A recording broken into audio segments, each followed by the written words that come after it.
ठाक। I hope के all आप सब बढ़िया होंगे। ठीक है, तो आज बच्चे हम स्टार्ट करने जा रहे हैं आपका 9th क्लास का चैप्टर नंबर फिजिक्स का चैप्टर नंबर 3 ग्रेविटेशन। ठीक है, +1 में भी ये वाला सिलेबस जो चैप्टर है वो आपको आएगा। ठीक है, ग्रेविटेशन वाला सेम। ठीक है, तो ये वाली वीडियो जो है वो मैं कंबाइंड बना रहा हूँ 9th और +1 दोनों क्लासों के लिए। ठीक है, क्योंकि स्टार्टिंग मतलब जो स्टार्टिंग होती है बच्चे वो बेसिक से ही होती है हमेशा। ठीक है, तो ग्रेविटेशन इस चैप्टर में आपको बच्चे पहली चीज ये पता होनी चाहिए कि हम लोग पढ़ क्या रहे हैं। ठीक है, इसमें पढ़ना क्या है हमें, तो हमें हमेशा पढ़ते वक्त ये आइडिया रहता है कि हाँ ये चीजें करनी है हमें। ठीक है, इस चैप्टर में we will focus on those things only. ठीक है, तो इससे पहले हम चैप्टर्स कंप्लीट जो कर चुके हैं motion, forces and laws of motion. ठीक है, अगर वो वाले वीडियो जो आपने अगर तक अभी तक नहीं देखे बच्चे, ठीक है, तो इधर आई बटन में मैं लिंक दे दूंगा, उन वीडियोज को भी जरूर देखिए, क्योंकि इस चैप्टर की नॉलेज के लिए बच्चे उन चैप्टर्स की नॉलेज आपको जरूर होनी चाहिए। ठीक है, ओके, तो ग्रेविटेशन जो चैप्टर है it is one of the most important topics in your syllabus. ठीक है, ग्रेविटेशन में हम पढ़ते क्या है बच्चे। ठीक है, ग्रेविटेशन जो है आपने हो सकता है कि अभी तक सुन रखा हो सकता है पढ़ा भी हो कभी। ठीक है, के अर्थ जो है, ठीक है, वो हर एक बॉडी को अपनी तरफ जो है वो अट्रैक्ट करती है। ठीक है, ग्रेविटी किसके साथ, ग्रेविटी के साथ। ये आपने हो सकता है कि सुन रखा हो पहले से, या फिर हो सकता है कि पढ़ा भी हो कभी। ठीक है, और ये बात सच भी है बच्चे। ठीक है, जो हमारी अर्थ है वो हर एक बॉडी को अपनी तरफ अट्रैक्ट करती है। ठीक है, किसके साथ अट्रैक्ट करती है, वो करती है बच्चे ग्रेविटी के साथ। ठीक है, फोर्स ऑफ ग्रेविटी बोल सकते हैं। ये चीज सबसे पहले बच्चे नोट की थी न्यूटन ने। ठीक है, किसने, न्यूटन ने। बड़ी फेमस एक स्टोरी है, आपने भी सुनी होगी कि न्यूटन भाई साहब बैठे हुए थे, ठीक है, एक दरख्त के नीचे, तो वहां से एप्पल गिरा। ठीक है, एप्पल गिरा तो न्यूटन ने, ठीक है, उसको ऑब्जर्व किया।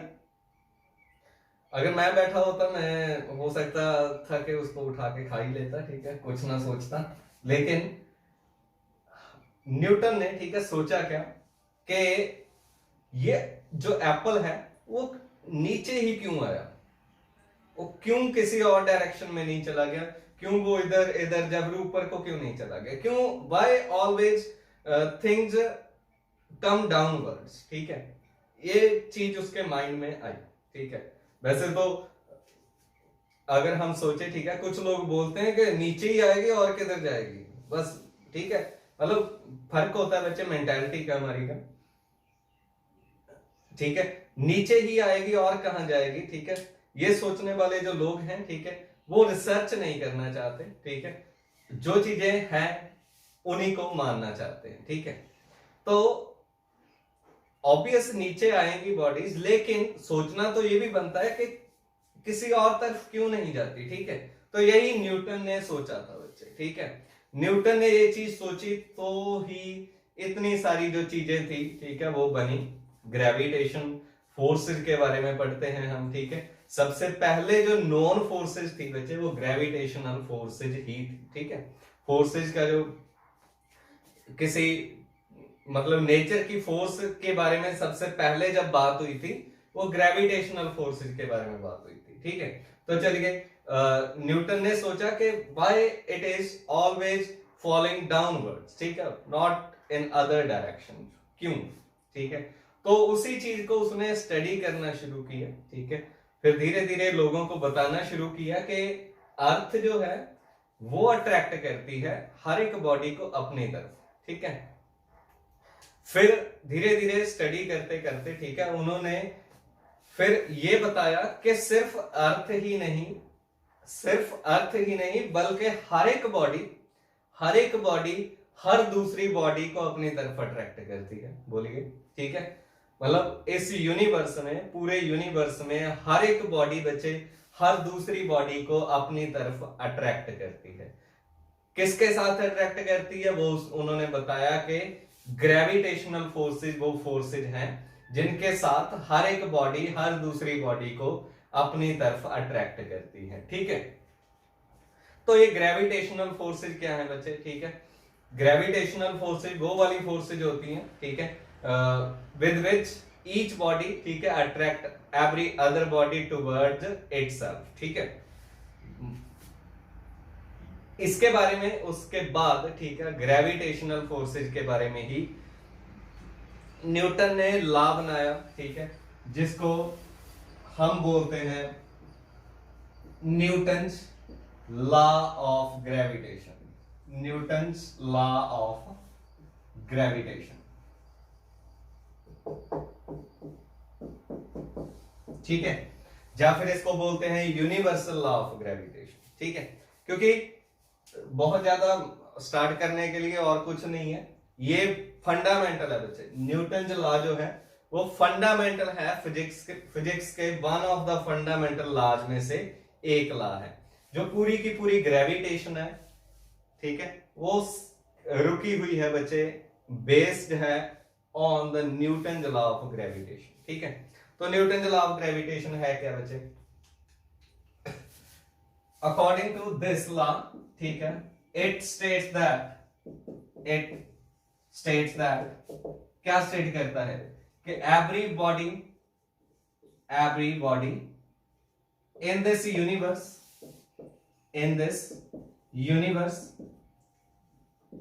attracts every other body,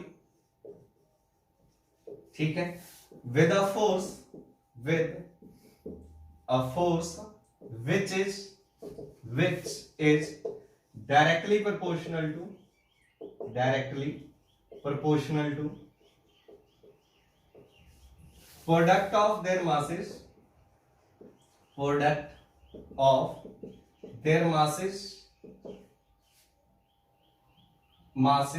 and inversely proportional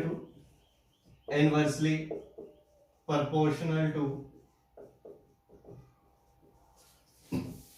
the distance, square of distance between them, to the square of distance between them।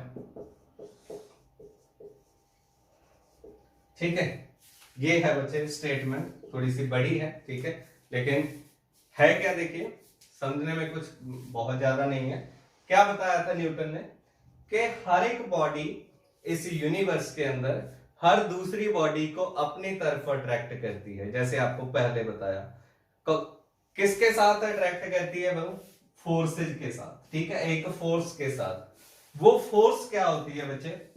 वो फोर्स क्या होती है? वो डायरेक्टली प्रोपोर्शनल है to the product of their masses. ठीक है, मान लीजिए हमने दो बॉडी जैसे कंसीडर कर ली, ये बॉडी ए, ये बॉडी बी, इसका मास m1, इसका m2, और दोनों के सेंटर्स के बीच डिस्टेंस है मान लीजिए r। ठीक है, दो बॉडीज है, कोई भी दो बॉडीज हो सकती हैं, कोई भी दो बॉडीज बच्चे, ठीक है। तो कोई भी दो बॉडीज एक दूसरे को अपनी तरफ अट्रैक्ट करेंगी एक फोर्स के साथ। वो फोर्स क्या होती है? वो होती है directly proportional to product of their masses. इन दोनों के मासेज की प्रोडक्ट के डायरेक्टली प्रोपोर्शनल। तो फोर्स है, वो फोर्स क्या है? डायरेक्टली प्रोपोर्शनल है इन दोनों के मासेज की मल्टीप्लिकेशन के डायरेक्टली प्रोपोर्शनल। ठीक है, एंड और क्या है? Inversely proportional to square of distance between them. ठीक है, उन दोनों के बीच जितना डिस्टेंस है उसके स्क्वायर के inversely proportional, inversely proportional to square of distance between them. ठीक है, ये दो चीजें हैं बच्चे, डायरेक्टली प्रोपोर्शनल, इनवर्सली प्रोपोर्शनल। अगर आपने अभी तक नहीं पढ़ा ऐसा कुछ डायरेक्टली प्रोपोर्शनल और इनवर्सली, तो बिल्कुल सिंपली मैं आपको बता देता हूं। अगर हम बोल रहे हैं कि A directly proportional to B है, इसका मीनिंग है बच्चे कि वेरिएशन सेम रहेगी। अगर B इंक्रीज हो रहा है, ठीक है, अगर B इंक्रीज हो रहा है तो A भी इंक्रीज होगा, अगर B डिक्रीज हो रहा है तो A भी डिक्रीज होगा। ठीक है, ये मीनिंग होता है बच्चे डायरेक्टली प्रोपोर्शनल का। अगर हम इनवर्सली प्रोपोर्शनल की बात करें, इनवर्सली उल्ट हो गया, अगर उसको ऐसे लिखेंगे फिर ए इनवर्सली प्रोपोर्शनल टू बी, ठीक है। अगर बी इंक्रीज होगा ए डिक्रीज होगा, अगर बी डिक्रीज हो रहा है तो ए इंक्रीज होगा, ठीक है। मतलब उल्ट होती है वेरिएशन वहां पे, सेम चीज यहां पे, ठीक है। तो दोनों इक्वेशन को बच्चे कंबाइन कर दीजिए, combining 1 and 2, combining 1 and 2 number, ठीक है। तो क्या बन जाएगा हमारे पास, f directly proportional to m1 m2 over r square, ठीक है। m1 m2 over r square, ये चीज बन गई दोनों को कंबाइन करके, ठीक है। इसके बाद ये चलिए, इसके बाद बच्चे f इज इक्वल टू, ठीक है, प्रोपोर्शनलिटी हटा के हम क्या लगाते होते हैं, एक कांस्टेंट g, कांस्टेंट क्या लगा दिया हमने बच्चे g, साथ में क्या है m1 m2 over r square, ठीक है, m1 m2 over r square, ये तो पहले से है ही। यहां पे प्रोपोर्शनलिटी थी, प्रोपोर्शनलिटी को हटा के हमेशा याद रखिए हम एक कांस्टेंट लगाते हैं, ठीक है। न्यूटन ने ये कांस्टेंट खुद लगाया था जी, कैपिटल जी, ठीक है। तो ये है क्या, यहां पे एक कांस्टेंट है, एंड इज कॉल्ड क्या बोलते हैं इसको, इसको बोला जाता है बच्चे universal gravitational constant, universal gravitational constant, ठीक है। ये g का नाम है यूनिवर्सल ग्रेविटेशनल कांस्टेंट, और जो g की वैल्यू है बच्चे वो होती है हमेशा 6.67 इंटू 10⁻⁻11 न्यूटन मीटर स्क्वायर पर किलोग्राम स्क्वायर। ये g की फिक्स वैल्यू है, ठीक है, ये कभी भी चेंज नहीं होती।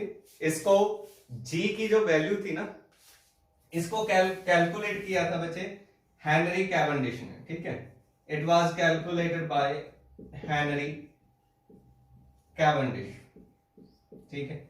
न्यूटन ने जब ये ला दिया उसके बाद इन्होंने इसकी वैल्यू जो थी वो कैलकुलेट की थी, कितनी है 6.67 इंटू 10⁻⁻11 न्यूटन मीटर स्क्वायर पर किलोग्राम स्क्वायर, ठीक है। तो यहां से आपको इसकी यूनिट भी पता चल गई, ये है न्यूटन मीटर स्क्वायर पर किलोग्राम स्क्वायर। ये कहां से आई, देखिए अगर यहां से अगर हम g की वैल्यू निकाल लें तो ये क्या आ जाएगा, f r स्क्वायर इधर चला गया, नीचे क्या आ गया m1 m2, ठीक है। तो फोर्स की यूनिट बचे न्यूटन, डिस्टेंस की मीटर, ऊपर स्क्वायर है मीटर स्क्वायर, नीचे क्या है मास किलोग्राम इंटू किलोग्राम, क्या बन गया किलोग्राम स्क्वायर, ठीक है। तो क्या आ गई यूनिट हमारे पास g की, न्यूटन मीटर स्क्वायर पर किलोग्राम स्क्वायर, ठीक है। ये g की SI यूनिट है हमारे पास, ठीक है। चलिए, ये तो था न्यूटन लॉ ऑफ ग्रेविटेशन,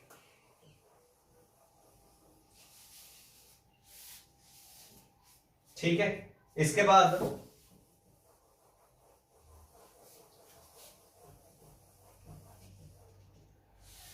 ये है हमारे पास इसका बच्चे एंड वाला expression, F is equal to G m1 m2 over r square, ठीक है। बहुत बारी आपको ये काम में आएगा, चाहे कोई कंसेप्चुअल क्वेश्चन है या फिर कोई न्यूमेरिकल प्रॉब्लम है, ठीक है। आपको ये वाला जो रिलेशन है बहुत ज्यादा काम में आने वाला है, ठीक है।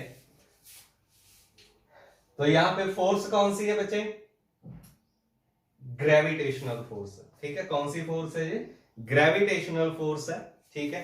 तो ग्रेविटेशन में अब तक आपको पता चल गया होगा हमें पढ़ना क्या है, ठीक है। ग्रेविटेशन में हम क्या पढ़ते हैं बच्चे, हम पढ़ते हैं ग्रेविटेशनल फोर्सेज के बारे में, ठीक है। ग्रेविटेशन को क्या बोल सकते हैं हम, study of gravitational forces, gravitational forces and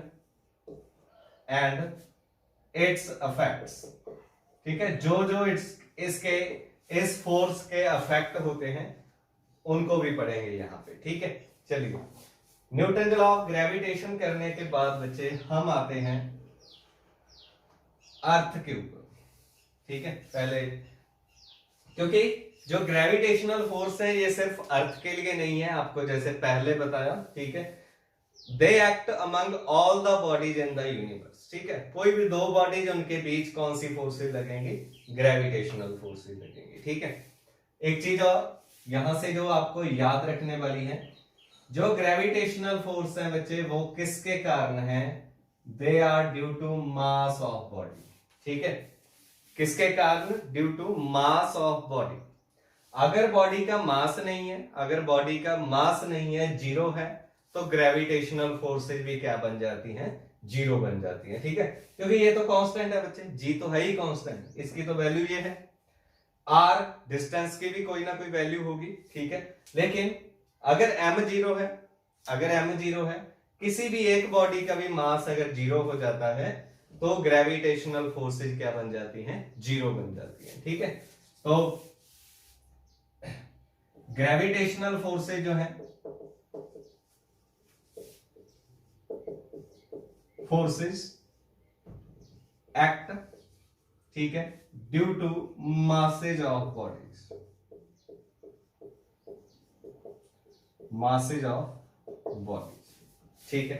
अब आप सोच रहे होंगे बच्चे कि अगर हर एक बॉडी हर दूसरी बॉडी को अट्रैक्ट कर रही है, ठीक है, तो हम पे तो कोई इफेक्ट होता नहीं, ठीक है।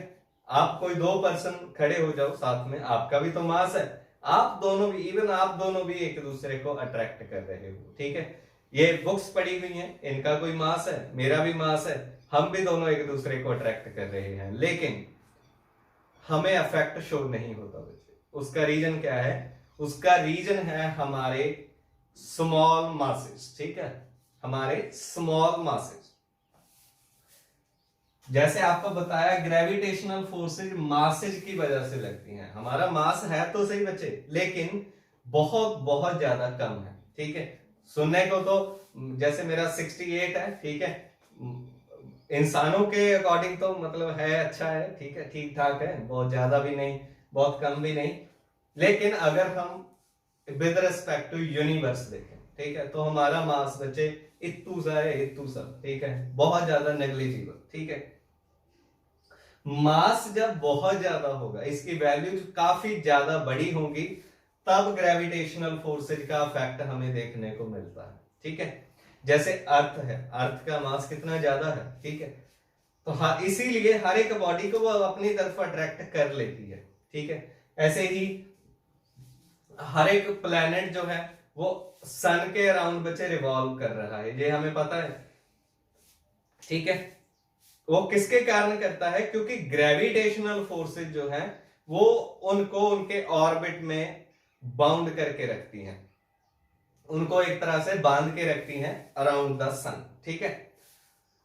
तो इन चीजों का ध्यान रखना है, ठीक है। ग्रेविटेशनल फोर्सेज वैसे अगर देखें तो ये वीकेस्ट फोर्सेज होती हैं, ठीक है, they are the weakest forces in nature, weakest forces, ठीक है, क्योंकि इसको बहुत बड़ा मास चाहिए, बहुत बड़ा मास चाहिए, ठीक है, एक्ट करने के लिए, जिसको बहुत किसी सहारे की जरूरत पड़े वो स्ट्रांग नहीं होता, ठीक है। न्यूक्लियर फोर्सेज अगर हम देखें, ठीक है, कौन से न्यूक्लियर फोर्सेज, ये है बच्चे सबसे स्ट्रॉन्गेस्ट फोर्सेज, स्ट्रॉन्गेस्ट फोर्सेज, ठीक है। क्यों इनको स्ट्रॉन्गेस्ट क्यों बोला गया, क्योंकि इसको सहारे की जरूरत नहीं है, ठीक है। वो तो तब जाके लगती है जब बहुत बड़ा मास हो, ठीक है, अर्थ या कोई और बड़े बड़े प्लैनेट्स हैं, तब हमें उसका इफेक्ट देखने को मिलता है। लेकिन जो न्यूक्लियर फोर्सेज हैं ये तब भी लगती हैं बच्चे जब पार्टिकल्स इतने ज्यादा छोटे हों जो हम देख भी ना सके, इलेक्ट्रॉन्स, ठीक है, प्रोटॉन्स, न्यूट्रॉन्स, उनके बीच जो फोर्सेज लगती हैं, सॉरी इलेक्ट्रॉन नहीं बच्चे, प्रोटॉन और न्यूट्रॉन, क्योंकि न्यूक्लियस के अंदर होते हैं, उनके बीच जो फोर्सेज लगती हैं उनको न्यूक्लियर फोर्सेज बोलते हैं, ठीक है। स्ट्रॉन्गेस्ट क्यों है, क्योंकि न्यूक्लियस जो है वो बहुत बहुत बहुत छोटी क्वांटिटी है, ठीक है, इतनी छोटी है। अगर मैं आपको अनुमान के अकॉर्डिंग बताऊं, ठीक है, ये तो खैर इसका जो सिक्का है वो तो थिक है। आपका पेन जो होता है, सिंपल पेन जो लिखते हैं, उसकी जो आगे वाली टिप होगी ना, ठीक है, उससे भी छोटा होता है न्यूक्लियस जो है, ठीक है। अब उस इतनी छोटी वॉल्यूम के बीच बचे कितने सारे प्रोटॉन्स एग्जिस्ट करते हैं, कितने सारे न्यूट्रॉन्स एग्जिस्ट करते हैं, ठीक है। तो उनको वो इतनी छोटी वॉल्यूम में बांध के रखती हैं, उनको बाउंड करके रखती हैं, ठीक है। That's why they are the strongest forces in nature. Okay, चलिए इसके बाद हम अर्थ पे आते हैं, ठीक है। बहुत उड़ लिए आसमानों में, बाकी प्लैनेट्स के पास, सूर्य देवता के पास, अब अर्थ पे आ जाइए, ठीक है। जैसे आपको पहले बताया कि हर एक बॉडी हर दूसरी बॉडी को अपनी तरफ अट्रैक्ट करती है, ठीक है। मतलब कोई भी दो बॉडीज के बीच फोर्सेज लगती हैं, कौन सी? ग्रेविटेशनल। लेकिन ठीक है, अगर हम अर्थ की बात करें, अर्थ का भी अपना मास है, अर्थ पे जो बॉडीज हैं उनका भी कोई मास है। इसका मतलब अर्थ और इसके ऊपर पड़ी हुई बॉडीज, ठीक है, उनके बीच भी, ठीक है, फोर्स लगती है। वो भी ग्रेविटेशनल ही है, लेकिन हम उसको एक स्पेशल नेम दे देते हैं, ग्रेविटी। ग्रेविटेशनल फोर्स नहीं, ग्रेविटी, ठीक है। ये क्या है? The force of attraction, force of attraction between earth and other bodies is called gravity, ठीक है। उसको क्या बोल देते हैं? ग्रेविटी बोल देते हैं। है तो ये ग्रेविटेशनल फोर्स ही, उसका स्पेशल केस मान लो, क्योंकि इसमें हम बात कर रहे हैं सिर्फ अर्थ की। मतलब एक बॉडी क्या होगी? अर्थ होगी, ठीक है। ग्रेविटेशनल के लिए कोई भी दो बॉडीज, जब ग्रेविटी बोल रहे हैं तब क्या होगा? एक बॉडी उनमें से अर्थ होगी, ठीक है। तो तब उसी फोर्स को हम ग्रेविटी बोल देते हैं। ओके, अब होता क्या है बच्चे, जब भी फोर्स लगती है, आपको पता है जब भी बॉडी के ऊपर फोर्स लग रही है तो एक्सेलरेशन प्रोड्यूस होता है ना, ठीक है। F इक्वल टू एम में किया था हमने। जब भी फोर्स लग रही है इसका मतलब एक्सेलरेशन की कोई ना कोई वैल्यू होगी, ठीक है। तो यहां पे भी तो ऐसा ही होता है। अर्थ अगर किसी बॉडी के ऊपर फोर्स लगा रही है, मतलब वो बॉडी एक्सेलरेट हो चुकी है, उसमें एक्सेलरेशन प्रोड्यूस होगा। जैसे कोई भी बॉडी है, वो ऊपर से नीचे को आ रही है, ऐसे फ्री फॉल में है, ठीक है, तो उसके अंदर, ठीक है, एक्सेलरेशन प्रोड्यूस होगा बच्चे। उस एक्सेलरेशन को क्या बोलते हैं हम? उस एक्सेलरेशन का उसको नेम दिया जाता है एक्सेलरेशन ड्यू टू ग्रेविटी। अर्थ की बात कर रहे हैं। अर्थ जब बॉडीज के ऊपर फोर्स लगाती है तो उनको अपनी तरफ अट्रैक्ट करती है, तब बॉडी में क्या इफेक्ट आता है? उसमें एक्सेलरेशन प्रोड्यूस होता है, और उस एक्सेलरेशन को हम बोलते हैं एक्सेलरेशन ड्यू टू ग्रेविटी, ठीक है। डेफिनेशन लिख रहा हूं मैं यहां पे, acceleration produced in the body,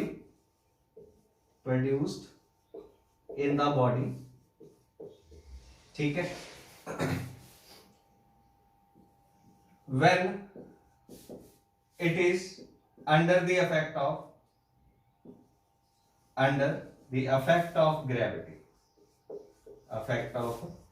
gravity या gravitational force of earth, ठीक है, इज कॉल्ड, उसको, उस एक्सेलरेशन को क्या बोलते हैं?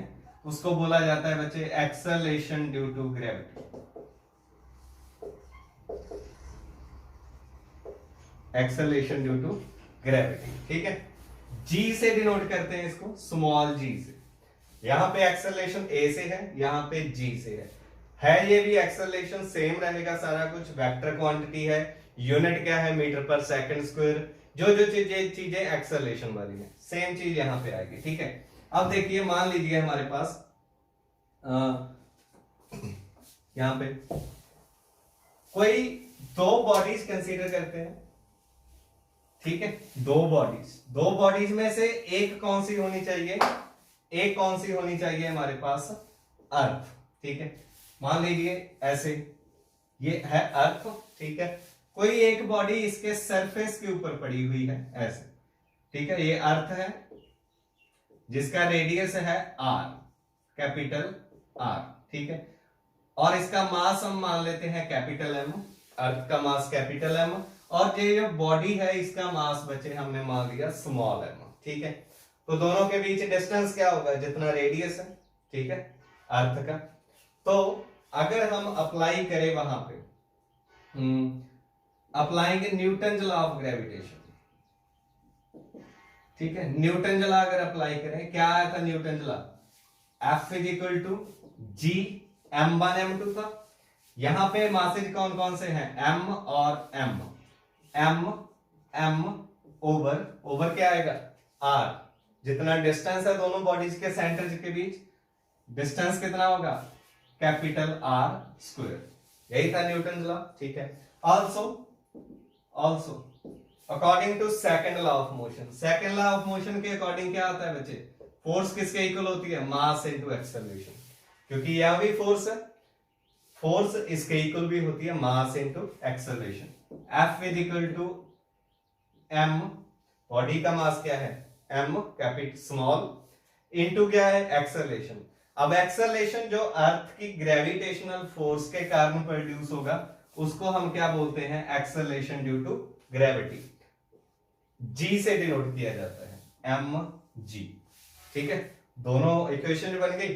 अब देखिए लेफ्ट हैंड साइड पे सेम क्वांटिटी है, ग्रेविटेशनल फोर्स है, मतलब left hand side are equal, it means the right hand side must be equal to each other. ठीक है, तो क्या बन जाएगा,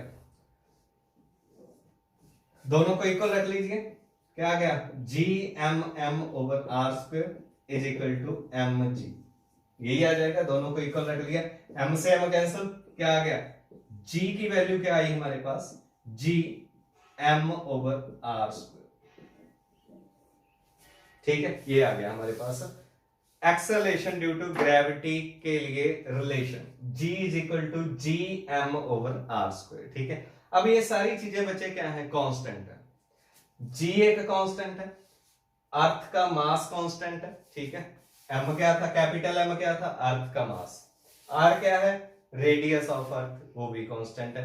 इसका मतलब g की जो वैल्यू आएगी किसी एक प्लेनेट पे, क्योंकि यहाँ पे अर्थ की बात कर रहे हैं, किसी और प्लेनेट पे जाएंगे, ठीक है, तो उसका मास और रेडियस कुछ अलग होगा, लेकिन होगा वो भी फिक्स ही। ठीक है, तो g कांस्टेंट होता है।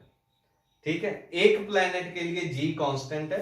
अगर हम पूरे यूनिवर्स में देखें तो g जो है वो वेरिएबल है, क्योंकि हर एक प्लेनेट का मास अलग है, उसका रेडियस अलग है। ठीक है, जब हम वैल्यूज पुट करते हैं बच्चे, ठीक है, पुटिंग वैल्यूज, कौन कौन सी वैल्यूज पुट करनी है, g की value 6.67 into 10⁻⁻11 newton metre square पर किलोग्राम स्क्वायर। ठीक है, ये हमने पहले पढ़ लिया था।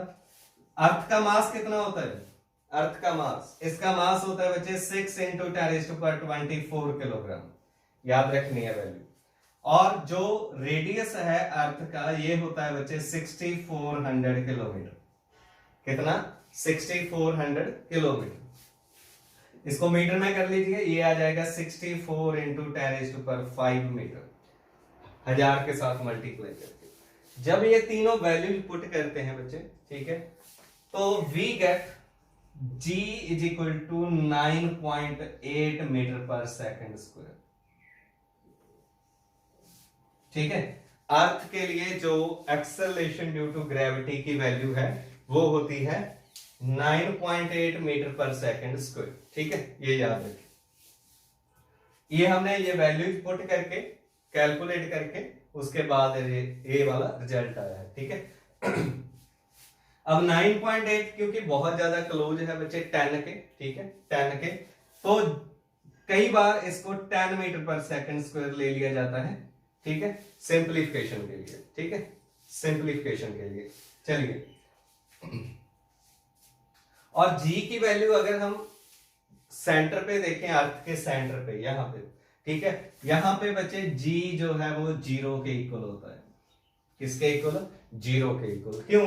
क्योंकि यहाँ पे जो रेडियस है, सॉरी उन दोनों के बीच जो डिस्टेंस है वो 0 हो जाता है। ठीक है, तो चलिए ये था बच्चे एक्सेलरेशन ड्यू टू ग्रेविटी। ठीक है, नेक्स्ट लेक्चर में हम करेंगे एक्सेलरेशन ड्यू टू ग्रेविटी जो है वो कैसे कैसे वेरी करता है। ठीक है, वो हाइट के साथ कैसे वेरी करेगा, डेप्थ के साथ कैसे वेरी करेगा। ठीक है, हम मास और वेट के बारे में पढ़ेंगे, हम पढ़ेंगे वेट ऑन मून आल्सो। ठीक है, तब तक के लिए आप इन टॉपिक्स को रिवाइज कीजिए। ठीक है, जो फॉर्मूले बताए हैं उनके बेसिस पे न्यूमेरिकल की प्रैक्टिस कीजिए। ठीक है, थैंक यू बच्चे, थैंक्स फॉर वॉचिंग।